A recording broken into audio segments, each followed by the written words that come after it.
This call is now being recorded. سبحانك لا علم لنا إلا ما علمتنا إنك أنت العليم وتب علينا إنك أنت التواب رب زدنا نافعا وفهما مستقيما وهداية لا حول ولا قوة إلا بالله لا حول ولا قوة إلا بالله اللهم علمنا من العافية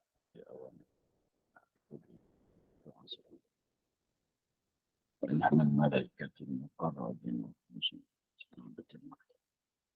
وافتح لنا أبواب رحمتك رب اشرح لي صدري قال الشيخ المصنع تعالى نفعنا بعلومه في الدارين sekarang.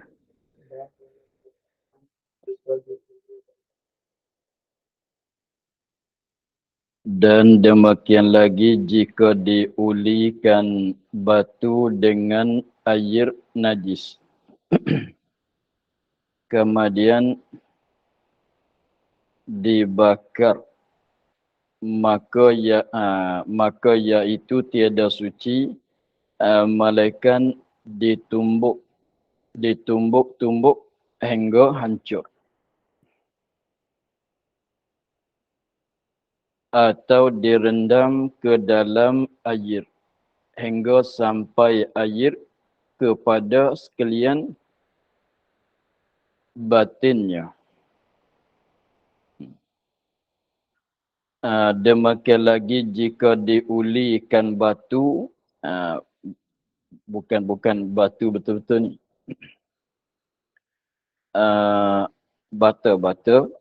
bata jokong, bata yang buat daripada tanah.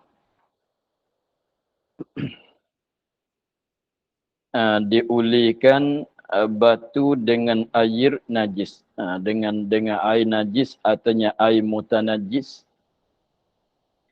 Jadi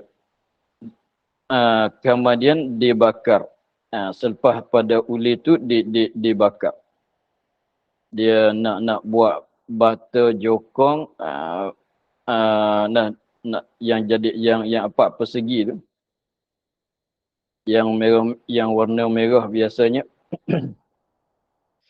Dia ambil tanah, dia gali, orang buat tu dia gali tanah. Tanah tu dia kering. Kemudian apabila nak masuk di dalam acuan dia tu, dia gaulkan tanah tu dengan air. Macam nak baca semim tu lah. Simin. Maka tanah ni dia ambil tanah, lepas tu dia tuangkan air, lepas tu pijak dengan kaki kalau cara dulu lah. Pijak dengan kaki sehingga tanah tu jadi macam lumpur, maka dibuatkan jadi batu dan dibakar. Jadi maknanya setiap juzuk daripada sekeping bata atau sekeping bata tu, itu apabila kering tu maknanya diri dia tu ada mutanajis. Sebab diulikan dengan air najis atau air mutanajis. Maka dia katanya sekiranya kalau kita nak basuh, nak menyucikan, dia katanya maka iaitu tiada suci melainkan ditumbuk-tumbuk hingga hancur. Kita tumbuk, kita hancurkan, kemudian kita tuangkan air sekali lalu, maka suci. Kalau tidak nak tumbuk, nak hancur, atau direndamkan di dalam air. Kita ambil batu bata tadi, kita rendam, selam di dalam air. Lepas tu kena selam lama tu, lama mana? Hingga sampai air berjerat oleh air, sampai berjerat oleh air kepada sekalian batinnya, kepada seluruh sebelah dalam. Yani sehingga air itu berjerat masuk ke semua lah, sampai ke sebelah dalam.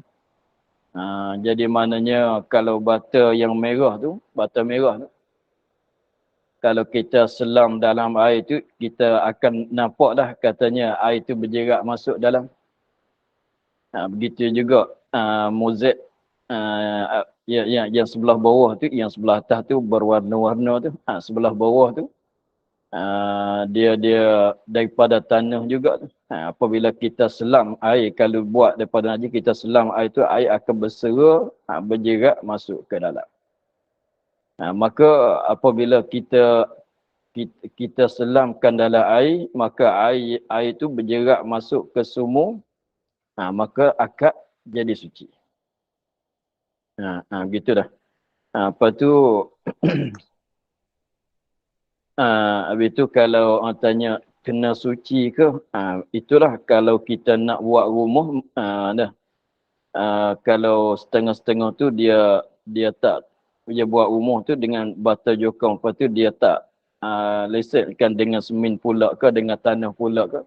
Lepas tu apabila jadikan lantai, setengah orang Arab tu lantai dia pun dengan dia letak bata saja. Dinding dia pun dengan dijokongkan bata. Lepas tu sekiranya kalau bata tu kena najis, kena ada air najis, diulirkan dengan air najis, takutnya dalam rumah tu kita ketika waktu kita berpeluh-peluh, kita bersandar kat dinding. Badan kita berpeluh-peluh, jadi kena najis lah badan kita. Sebab tu berajak kepada basuh. Lepas tu kalau soal kenapa uli dengan air najis, tak uli dengan air suci, itu kita nak buat misal saja. Tapi boleh jadi itu air tak ada, guna air mutanajis buat kan. Itu maka kita nak tahu katanya disucikan.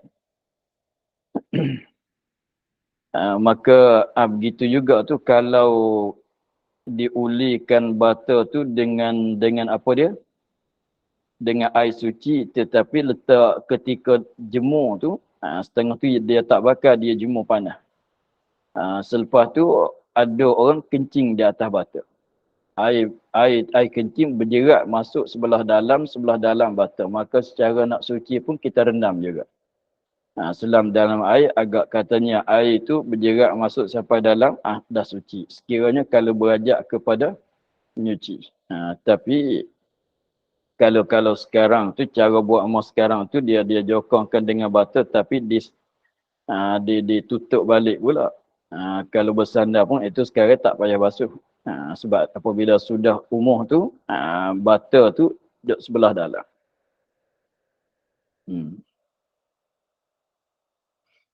Tetapi dimaaf akan umpamu periuk tanah yang diulikan dengan air najis. Jika tiada diperoleh air yang suci, harus diistiamalkan dia. Jadi kalau bata tu kena basuh, kena menyuci. Tetapi kalau periuk tanah, dia katanya dimaaf. Tengok, tetapi dimaafkan umpama periuk. Alat-alat buat masak ni lah. Periuk tanah. Periuk buat daripada tanah. Periuk ke, buyung ke, tepayan ke. Tapi tepayan dia tak guna buat masak. Yang diulikan dengan air najis. Memanglah dia buat pada tanah, asalnya tanahnya keras, nak boleh dipuyuk tu kena lembutkan dengan masuk air. Air tu yang dia guna tu air yang najis. Lepas tu, jika tiada diperoleh air yang suci, masa dia nak ulikan puyuk tu, masa dia nak ulikan tanah buat puyuk tu, air suci tidak ada, hanya ada air mutanajis atau air najis. Jadi tak dapat tidak kena gunalah. Setengah orang tu kalau setengah orang tu dalam masa kecemasan tu puyuk tidak ada. Kalau orang zaman dulu, puyuk tidak ada, tiba-tibanya puyuk yang ada kat rumah tu pecah. Yang ada kat dapur tu ada tapi pecah. Maka nak masak nasi, nak buat masakan tak boleh, mesti kena buat puyuk baru. Lepas tu apabila nak buat tu, ambil air satu beldi, nak cadangnya letak kat satu tempat, nak cadangnya nak ulikan, tiba-tiba anjing tu tiba-tibanya masuk najis, kita katanya masuk bangkai ke air, masuk tak ayam ke katalah. Jadi air lain tidak ada. Maka dengan sebab air suci tidak ada, terpaksa kena guna air najis tu juga. Maka dimaaf. Harus diistiamalkan dia. Mana harus kita gunakan dia. Tak payah kita selam macam bata tadi. Itu dimaaf. Diguna maknanya nak buat masak, nak guna buat masak, guna lah. Begitulah. Tapi di atas syarat katanya, ketika diuli tu dengan air najis tu, tidak ada air suci untuk nak guna. Jadi mana kalau nak tunggu tak boleh sebab puyuk ni nak buat masak tak makan lapar pula ni. Jadi nak tunggu lama, tunggu dapat air suci tak boleh.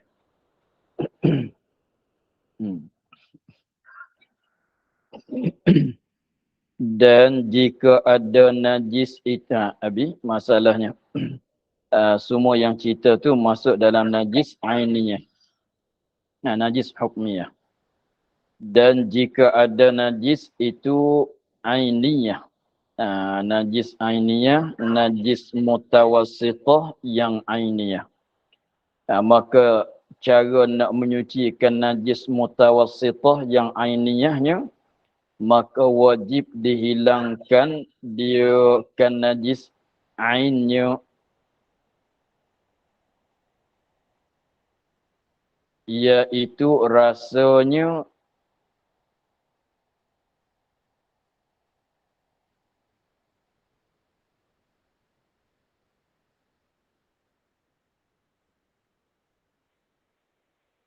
iaitu wajib dihilangkan dia ainnya, iaitu rasanya dan baunya dan warnanya.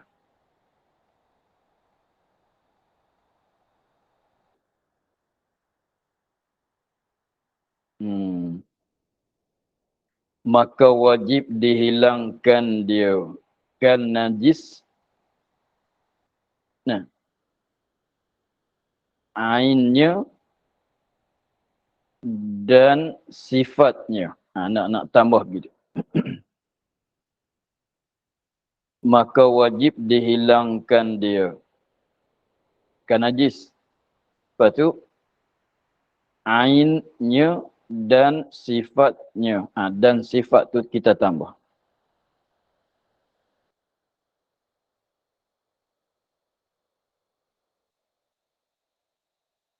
Ainnya dan sifatnya.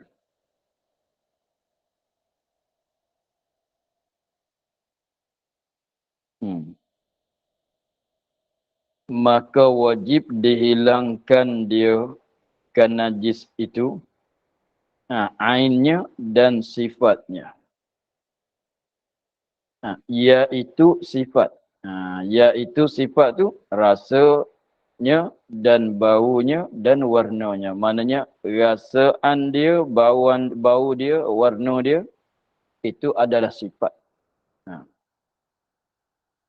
Maknanya kalau najis mutawassithah yang ainiyah, maka cara kita nak menyucikan dianya begini. Ialah cara kita nak menyuci itu dihilangkan dia. Hilangkan dengan air lah. Kita basuhlah. Dihilangkan dia kan najis tu badal ainnya dan sifatnya. Diri dia dan sifat. Diri najis tu diri benda najis. Kalau kita katanya kena tayyam masalah, maka nak suci tu diri tayyam tu dibuangkan. Disucikan. Dah tidak ada. Lagi pulanya sifat dia pun dihilangkan, dihabiskan. Mana apa dia sifat dia? 3 perkara sifat dia: warna, rasa, warna, bau. Rasa, bau, warna. 3 perkara tu. Jadi maknanya nak jadi sucikan najis mutawassithah yang ainiyah tu dengan hilang 2 perkara. Dengan dihilangkan 2 perkara, apa dia? Ain dan sifat. Ain dan sifat. Nah,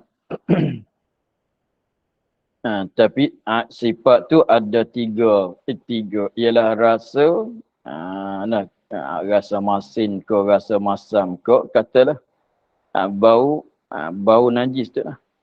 Kalau benda ni bau gini, kalau benda ni bau gini, tengoklah air kencing bau cara, ada bau cara dia, dah. Darah bau gini, dah. Dan warnanya. Seperti darah warna merah, kencing kalau pekat warna kuning, begitulah. Jadi maknanya kena habiskan apabila kita basuh tu, nak tahu contohnya kalau kain kita kena air kencing masalah. Maka kena buangkan diri air tu. Diri air kencing kena buangkan. Hilangkan. Lagi pulanya bau air kencing mesti dihilangkan. Rasa dia pun mesti dihilangkan. Warna dia pun mesti dihilangkan. Kalau tak sukar nak hilang. Tetapi jika tinggal warna atau bau sebab sukar menghilangkan dia. Seperti warna darah atau bau khamar. Dimaafkan dia. Dia katanya kalau ikut tu dengan secara asal tu, cara kita nak sucikan najis ainiyah yang mutawassithah ialah hilang ain najis, diri najis dan sifat. Dia tiga-tiga sifat. Jadi diri najis dah tidak ada rasa dia pun, dah tidak ada bau dia pun, dah tidak ada warna dia pun, dah tidak ada. Tetapi kalau kita basuh, seperti kain kita kena darah. Apabila kena darah tu, kita pun basuh. Diri darah dah habis. Bau darah pun dah habis. Rasaan darah pun dah habis. Tetapi warna merah darah tu masih lekat kat kain lagi. Nak kata suci ke tidak? Begitu. Tanya air kencing kena kat kain, kita basuh. Kita basuh memanglah apabila kita jiruskan air atas kain tu, maka air kencing dah turun. Rasaan dia dah tidak ada. Warna dia pun dah tidak ada. Tapi bau, bau dia, kita katanya warna pun dah tidak ada, rasaan dia tidak ada. Tapi bau dia tu masih lekat kat kain lagi. Suci ke tidak? Tengok dia katanya, tetapi jika tinggal warna, kita basuh-basuh benda lain dah habis, tinggal ada warna tak habis. Atau bau, tinggal ada bau. Tapi warna dan bau ni sebab sukat. Tinggal tu sebab sukat menghilangkan dia. Jadi maknanya macam warna darah tu, kalau kita gosok pun tak habis. Artinya bau seperti setengah-setengah kencing tu pekat bau dia, maka kita basuh tu 10 kali gosok pun tak habis bau dia. Seperti pop, itu getah, itu kuat bau dia. Macam mana? Seperti warna darah, macam tadi. Kain kita kena darah. Kita tuan air, kita gosok 10 kali dah. Warna dia masih ada lagi. Kalau kena darah, baru-baru kena tu boleh jadi habis warna dia. Tapi kalau biar lama sikit, tak hilang dah warna dia. Jadi kesukaran untuk nak hilangkan warna dia. Atau bau khamar, bau arak. Maka hukumnya dimaafkan dia. Sekiranya kalau kita basuh warna kalau darah tadi tu, ain darah dah tidak ada, rasaan darah dah tidak ada, bau darah pun tidak ada, hanya ada warna saja. Ada warna saja. Maka itu dimaafkan. Tak mengapa dah suci dah tu. Begitu. Jadi maknanya kalau tinggal ada warna saja sebab sukar nak hilang, artinya tinggal ada bau saja tak habis sebab sukar nak habiskan, maka itu dimaaf. Maknanya dah hukum kata suci, boleh nak pakai solat.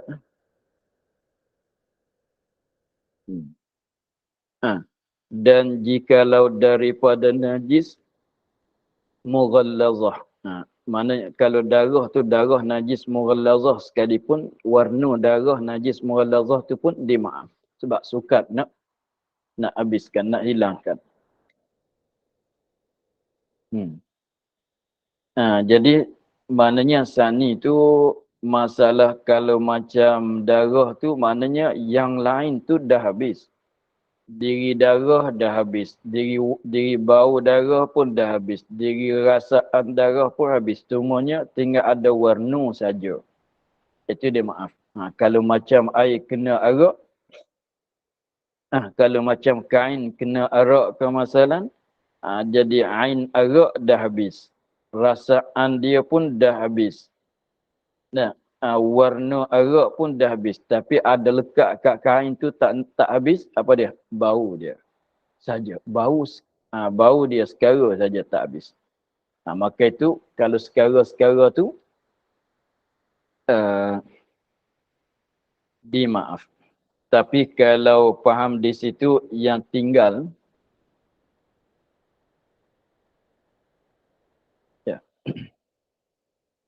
kalau yang tinggal tu warna saja dimaaf. Kalau yang tinggal tu bau saja dimaaf. Tapi kalau yang tinggal tu rasa saja, itu tak suci lagi. Tengok. Dan jika tinggal warnanya dan baunya pada suatu tempat, maka tiada dimaafkan. Dan jika sukar sekalipun. Kita basuh tu warna masih ada, bau masih ada. Dua-dua tu ada. Yang tak ada tu mana ada warna saja, yang lain dah tidak ada, atau ada bau saja, yang lain dah tidak ada. Tu tinggal ada warna saja atau tinggal ada bau saja. Itu dimaaf. Tetapi kalau bau dan warna masih kekal lagi di tempat yang kita basuh, yang tempat kena najis tu, maka itu tak dimaaf. Walaupun susah nak habiskan sekalipun. Jadi kalau itu tak dapat tidak, kita bagi hilangkan mana-mana satu. Jangan beri pun dua ni. Kalau beri pun warna dan bau, maknanya benda tu najis tu masih ada lagi, tak suci lagi. Itu maknanya. Dan jika tinggal warnanya dan baunya pada suatu tempat yang kena najis itulah, kain masalan, maka tiada dimaafkan dia kan tempat yang kena najis. Dan jikalau sukar sekalipun, sukar nak basuh, nak suci sekalipun. Kenapa boleh tak dimaaf? Sebab kuat menunjuk, sebab sangat menunjuk atas tinggal ainnya. Maknanya apabila kita basuh kain, kita kena najis. Tak kira najis apa-apa sekalipun, kita basuh. Selepas pada kita basuh, tengoknya warna masih ada lagi, bau, kita hidu dapat akan bau. Tengok warna ada lagi, bau dia masih ada lagi. Itu sangat menunjuk. Sangat beritahu katanya diri najis tu masih ada lagi. Itu menunjuk, kuat tunjukkan dia di atas kata ain najis masih ada lagi kat kain itu. Mana tak habis lagi lah ain najis tu, sebab tu ada rasa, ada warna dan bau lagi. Maknanya menunjuk atas diri najis tu masih ada lagi.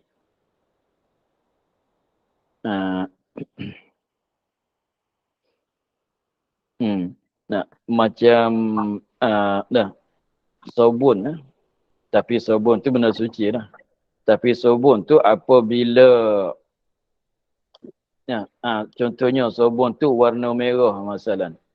Apabila kita mandi tu kita pakai sabun. Lepas tu warna merah sabun dan bau harumnya, tapi ni bukan nak banding saja. Sabun tu suci lah.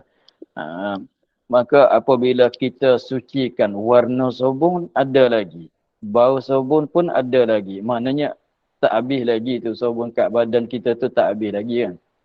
Maknanya tak habis. Lepas tu kalau kita tuang air, jiwa air kat badan kita, warna sabun dah tidak ada. Tapi bau wangi, bau harum sabun tu masih lekat kat badan. Itu makna sabun dah habis sebab tapi bau dia lekat kat badan. Itu kita dah boleh lap dah badan kita kan.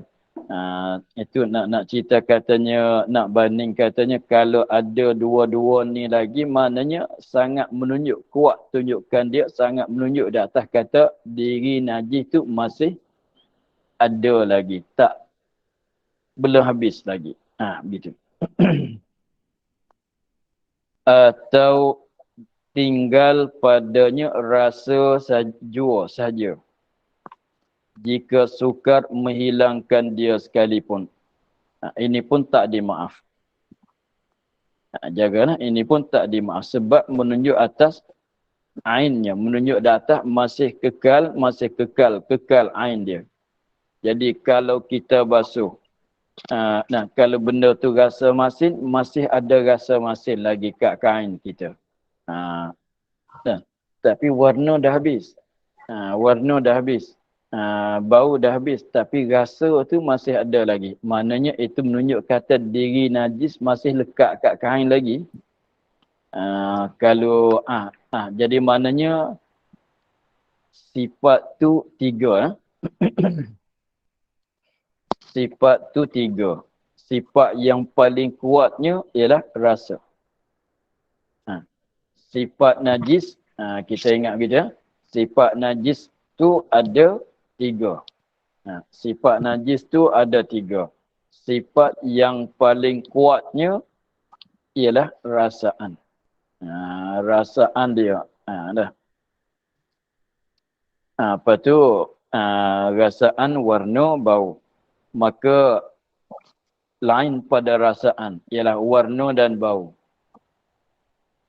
Kalau ada bau saja, ada warna saja, maka dah suci. Rasaan tidak ada. Basuh-basuh, ain dah habis, sifat tinggal ada warna saja, tinggal ada bau saja. Sekiranya kalau sukar nak hilang, maka adalah suci. Tetapi kalau gabung dua tu, warna dan bau, maka tak suci lagi juga. Lepas tu rasa ni kalau dia seorang pun tak suci lagi. Kalau dia seorang, dia satu saja ada, atau dia dengan warna, rasa dan warna, atau rasa dengan bau, itu lagi kuat lagi. Kalau masih tinggal warna, rasa saja pun tak suci lagi. Sebab rasa ni kalau benda ada, dia rasa lah macam masin ni. Macam garam tu. Kalau tengok, kalau kita pakai kain menyelam di dalam, turun dalam air laut, kalau sekali kita tuang, tapi air laut tu suci lah. Kita pakai baju menyelam dalam air laut, apabila kita naik tu kita mandi.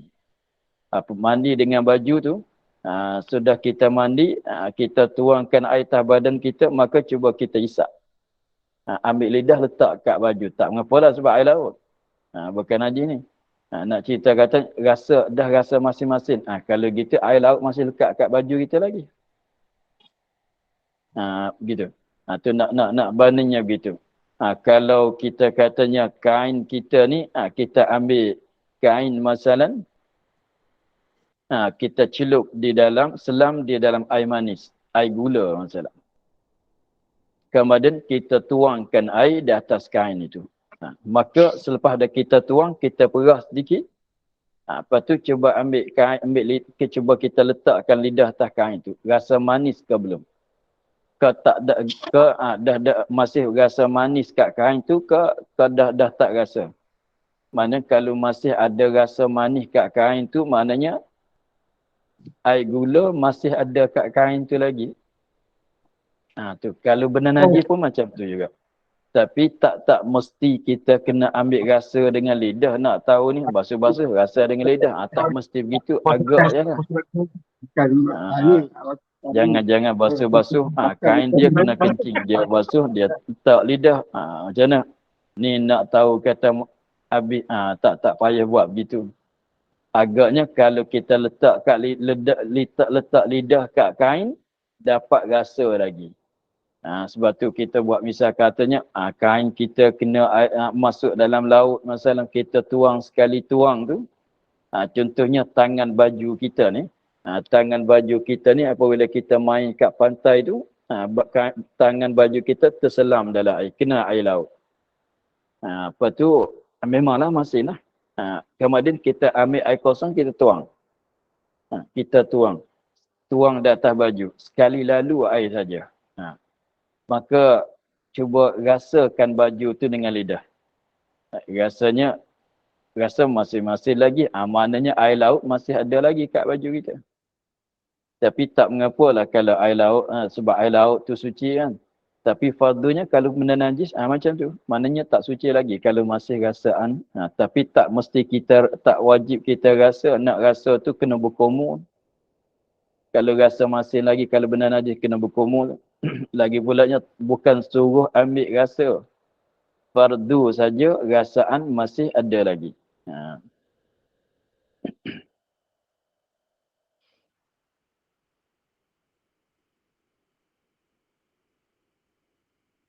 Begitu ya. Dan jika tiada hilang sifat najis, melainkan dengan umpama minta tolong dengan umpama asnan atau sabun atau dikikis dengan umpama kayu, wajib atasnya demikian itu.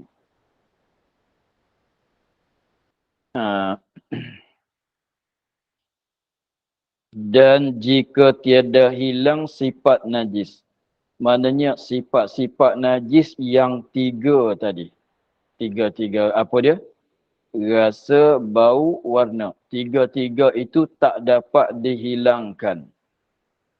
Betul-betul dengan air saja ni, kita basuh dengan air saja ni, tak dapat kita nak menghilangkan tiga-tiga sifat tu. Melainkan dengan minta tolong.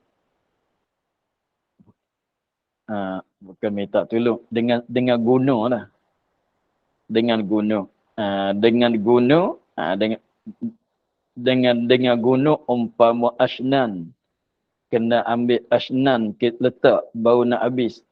Yang sekarang tu yang apa dia yang bau kuat tu, yang guna basuh kain tu. Apa nama brand dia? Tu. Jadi kalau warna darah kena guna benda tu kan. Bau nak habis. Tapi darah tak mengapa, kalau darah ni kalau air kosong pun dah habis dah kan. Melainkan warna dia yang sukar itu tak payah guna benda tu. Ni cerita pasalnya sifat dia yang tiga-tiga ni tak susah sangat nak hilang. Melainkan kena guna benda lain untuk nak. Contohnya kita katanya kalau kena darah masalan. Lepas tu darah dah kering. Darah dah kering, apabila kita tuangkan air saja tu tak habis. Sebab dia kalau darah masih basah lagi baru-baru tu boleh jadilah. Tapi kalau darah dah kering tu, kalau tuang air saja tak gosok tak habis. Kalau gosok begini pun tak habis juga. Melainkan kita guna minta tolong apa? Berus. Minta tolong aja nak minta gunalah. Melalui kita gunakan berus, ambil gosok baru nak habis. Mesti kena guna. Itu mana minta tolong. Kau datang mari tolong saya. Bukan begitu. Mana kita guna benda ni. Minta tolong umpama asnan. Asnan tu satu jenis tumbuhan yang digunakan untuk buat menyuci. Atau nak guna sabun seperti lemak-lemak kan. Lemak-lemak ke masalah dia lekat kat tangan tu. Nak habis kena guna sabun lah. Dah. Kena guna sabun. Tengok pinggang tu apabila lepas guna laut, guna bekas guna nasi ke guna laut ke sup ke masalah, dia lebih laginya gulai ataunya sup yang lemak tadi. Artinya bekas goreng ke masalah guna minyak tak habis tu minyak tu kat pinggang tu tak habis, madakah kita guna sabun pinggang kan. Maka mesti kena guna tu. Fardunya kalau kita nak basuh benda najis. Lebih laginya lemak-lemak gitu, lemak tu najis. Contohnya lemak tu najis. Maka kita nak basuh lemak daripada tangan, lagi kena air sejuk, lagi dia pekat. Itu tak habis melainkan guna sabun. Contohnya minyak masalah tepat orang tu dia repair mutu. Maka minyak tu, minyak hitam tu apabila dia buang tu minyak hitam, sekiranya minyak tu ada kena najis, ada masuk najis. Masuk tak cicak, masuk apa dalam minyak tu, maka minyak tu jadi mutah najis. Lepas tu apabila tangan kita terselam dalam minyak yang kena najis tu, maka tangan kita jadi kena minyak yang kena najis. Maka nak basuh. Kalau minyak mutu, minyak kereta yang hitam tu, kalau kena basuh dengan air biasa tak habis. Basuh dengan air biasa tak habis. Ada lekat hitam-hitam kat tangan. Tak dapat tidak kena guna sabun yang kuat-kuat. Maka baru nak habis. Mesti kena guna. Atau dikikis. Dikikis dengan umpama kayu. Dia zaman dulu tak ada berus lagi.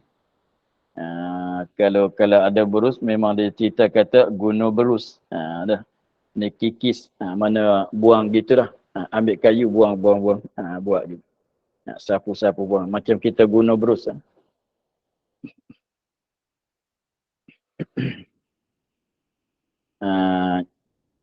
Dia kikis dengan umpama kayu tu macam kita berus tu lah.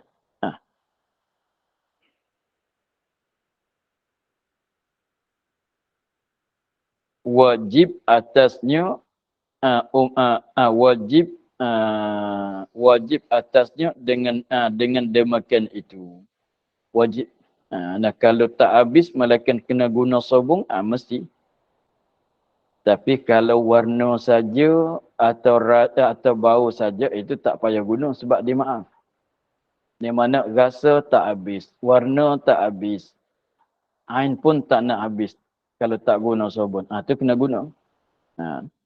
Tapi kalau kita guna-guna tinggal ada warna saja susah nak keluar, itu tak payah guna apa sebab dah dimaaf.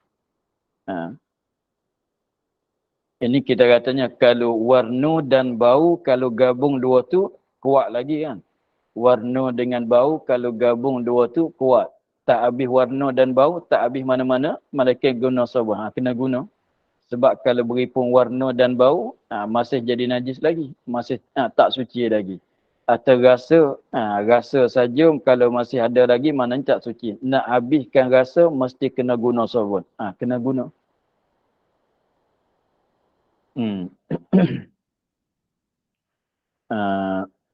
Tu maknanya wajib kena guna benda-benda untuk nak menghabiskan seperti kalau warna darah tu kalau nak guna asam limau pun limau asam pun dah boleh tu nak menghilangkan warna darah.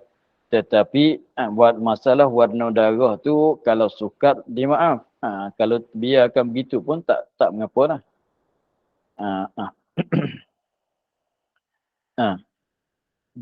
Wajib tadi kena guna tu wajib jika diperoleh harganya. Kalau kita nak beli ada benda nak buat bayar, ada duit lah mudah katanya. Jika diperoleh harganya seperti barang yang dibilangkan ia pada tayamum, itu tengok dalam bab tayamum. Tengok dalam bab tayamum, kalau kuasa, kalau orang nak bagi boleh ambil kan. Kalau kita kuasa beli, mesti kena beli. Lepas tu kalau tak kuasa beli, Tak boleh nak, tak kuasa beli, maknanya tak boleh kita nak menyuci melainkan kena guna sabun, tapi tak kuasa nak dapatkan sabun, maka kain tu tak boleh nak pakai. Nak pakai solat tak boleh. Melainkan tidak ada pakaian yang lain. Maka pakai, dah. Kalau tidak ada, itu masalahnya kalau itu rasanya ada dalam masalah bab semayang lagi akan datang. Itu rasanya ada khilaf. Kalau kain tu ada selai saja, tapi najis. Setengah kata semayang dengan kain itu tutup aurat. Jadi dia masalah berlawanan. Kalau nak tutup aurat, pakai kain najis. Kalau tak nak tutup aurat, lepas daripada kain najis, tapi telanjang. Begitu. Jadi berlawanan di antara syarat tutup aurat dan syarat suci daripada najis pada pakaian. Itu tengok bab solat akhirat. Begitulah.